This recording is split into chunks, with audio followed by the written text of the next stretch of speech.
আসসালামু আলাইকুম রহমতুল্লাহি ওয়া বারাকাতুহু। দেশ বিদেশ যে যেখান থেকে দেখছেন সবাইকে অনেক অনেক শুভেচ্ছা ও অভিনন্দন।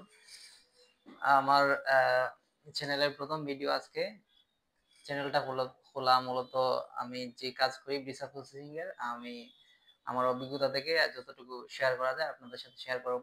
ভিসা প্রসেসিং নিয়ে ভিসা প্রসেসিং রিলেটেড যে ভিডিও করা লাগে সেই ভিডিও করব। আপনাদের যদি কোনো কিছু জানার থাকে তাহলে অবশ্যই কমেন্ট করতে পারেন।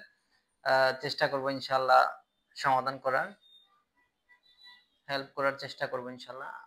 তো আজকে চ্যানেলের প্রথম ভিডিও। আজকে আমি কথা বলবো ভিসা প্রসেসিং নিয়ে। তো আমরা মূলত বাংলাদেশ থেকে সবথেকে বেশি ভিসা প্রসেসিং এর কাজ হয় সৌদি আরবের। আমরা সৌদি আরবের সবথেকে বেশি কাজ করি। আজকে সৌদি আরব নিয়েই কথা বলবো। আজকে সৌদি আরবের ভিসা প্রসেসিং নিয়ে আলোচনা করব। এ টু জেড সৌদি আরবের visa processing A to Z নিয়ে আলোচনা করব। আজকের পুরো ভিডিওটা দেখলে আপনারা বুঝতে পারবেন সৌদি আরবের ভিসা প্রসেসিং এ কি কি লাগে, কি কি লাগবে। এ টু জেড সবকিছু নিয়ে আলোচনা করব। তো কথা না বাড়িয়ে ভিডিও শুরু করতেছি।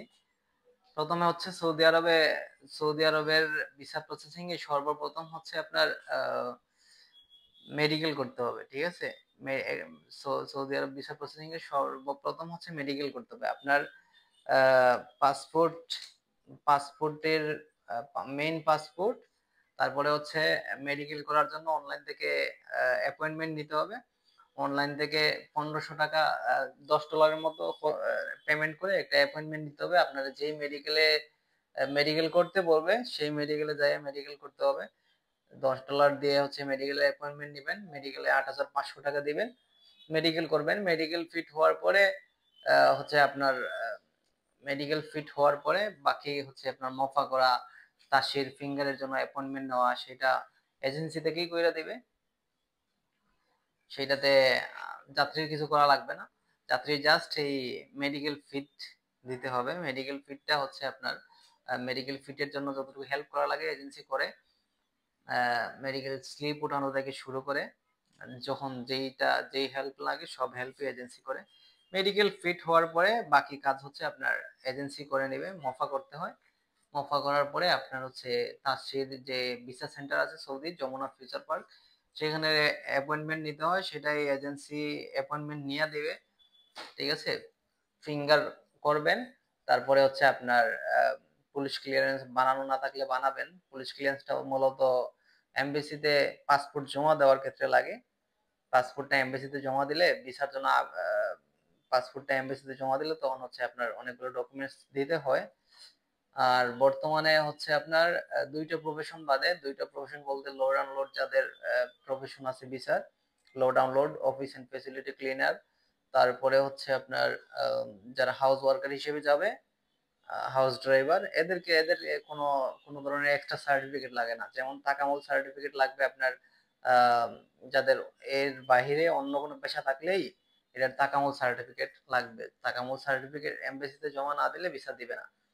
এমবেসিতে মূলত হচ্ছে আপনার মেডিকেল ফিট আপডেট সহ, তারপরে হচ্ছে যে তাসির যে ফিঙ্গার করবে এই ফিঙ্গারের স্লিপটা আমি আপনাদেরকে দেখাই। এই যে এটা হচ্ছে, এই যে ছোট, এটা হচ্ছে আপনার ফিঙ্গার স্লিপ। আর এটা হচ্ছে পুলিশ ক্লিয়ারেন্স।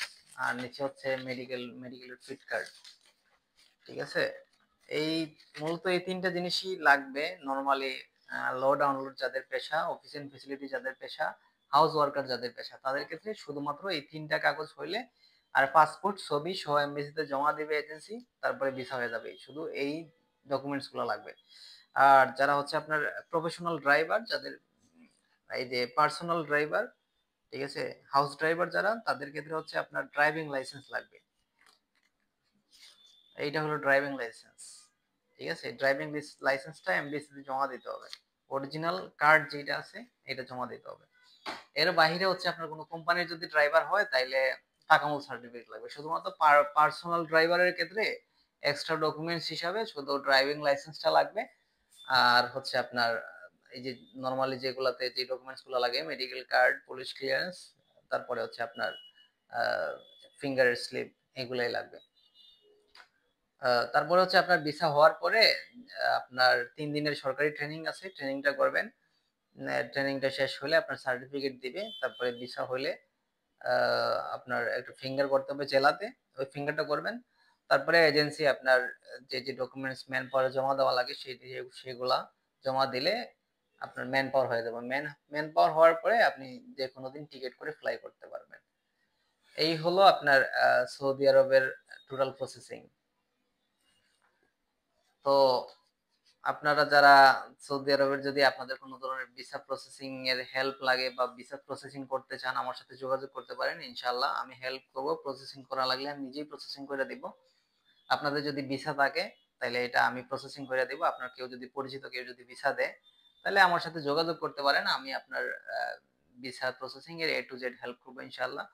আর যদি আপনার কাছে ভিসা না থাকে তাহলে আমার সাথে যোগাযোগ করতে পারেন। আমি ইনশাআল্লাহ চেষ্টা করব আপনার চাহিদা মতো আপনি যেই ভিসা চাচ্ছেন সেই ভিসা আপনার কালেক্ট করে দেওয়ার জন্য। আর মূলত আমার চ্যানেলটা নতুন, আজকে এই প্রথম ভিডিও। আপনারা যারা সম্পূর্ণ ভিডিও দেখলেন সবাইকে মন থেকে অনেক অনেক শুভেচ্ছা, অভিনন্দন, অনেক অনেক ভালোবাসা রইল আপনাদের প্রতি। সবাই আমার জন্য দোয়া করবেন। আপনাদের যদি কোনো হেল্প লাগে তাহলে অবশ্যই কমেন্ট করবেন। আমি ডেসক্রিপশনে আমার মোবাইল নাম্বার প্লাস আমার মেইল দেওয়া আছে, যে কোনো সময় আমার সাথে যোগাযোগ করতে পারেন। ইনশাল্লাহ আমি আমার যথেষ্ট সামর্থ্য অনুযায়ী হেল্প করার চেষ্টা করব। সবাই ভালো থাকবেন, সুস্থ থাকবেন। আর পরিশেষে যদি আপনাদের ভালো লাগে তাহলে অবশ্যই চ্যানেলটি সাবস্ক্রাইব করবেন। ধন্যবাদ সবাইকে। আসসালামু আলাইকুম।